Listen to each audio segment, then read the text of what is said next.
I think philanthropy and overall, if you want to give back, the first thing is you need to be comfortable with what you really want to do.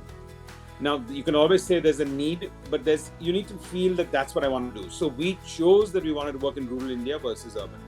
We chose that we wanted to be an execution foundation where we want to roll up our sleeves and not just cut checks or go out to vendors, but actually be on the ground ourselves. We chose a geography which was no more than 3 to 4 hours of driving distance from us because we wanted to visit our geography and our people for a period of time. So I would say that's the one aspect of what you should select to what you want to do. And then you determine your own scale of how you want to do it. We just decided, in the first years, it was very small, because we didn't have any money in any case. My entire asset base, almost till my exit with Disney, was more on debt than equity. Like everyone else thinking that. I think my first liquidity event ever, and I remember my dad keep telling me, you can't keep investing in just your own company. What about investing in Larsen & Toubro? What about investing in Cipla? And I said, well, why would I do that? I've got UTV. He said, but you can't do that. You've got to diversify risk. I said, no, I know exactly the kind of returns I can get here. I want to put all my money in here.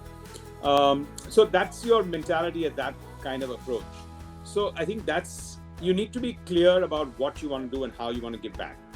On the context of how your corporate experience or your entrepreneurial experience, I have to tell you that my entrepreneurial experience told me that I wanted to run an execution foundation. I wanted to make a difference. I wanted to create an organization structure. I wanted to have my own staffing do it. And that was the downside was I decided I wanted to run it. And therefore, then you go about running it like an organization and set targets. And I think in the first 2 years, we learned some really horrible lessons. I wouldn't say horrible, but strong lessons of the community may not be ready to go with your targets. And then it becomes a push versus a pull.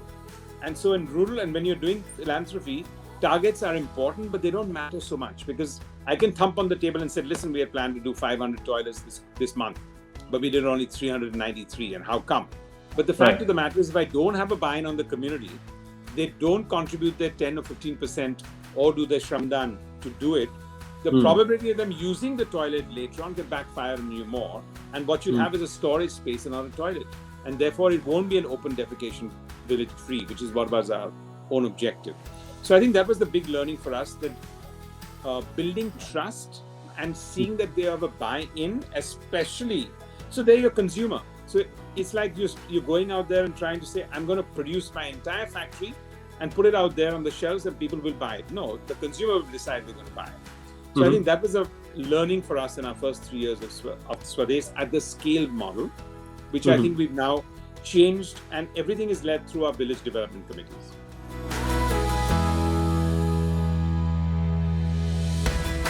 In a world where so many people are disadvantaged and are suffering and, are really mired in poverty and so many challenges, those of us who are fortunate enough to be alive, educated, to have a job, and to have and to have networks, are very privileged. Every single person on this call is very privileged because you are employed, you're healthy, you are educated. You are part of the 1% of 1% of society.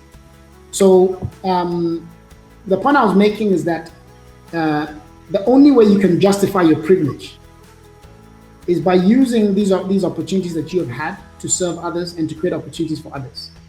And so those of us who are privileged should not be solving small problems. The way you can justify this privilege is by solving hard problems and really using these unique opportunities that we've had to create impact for the world.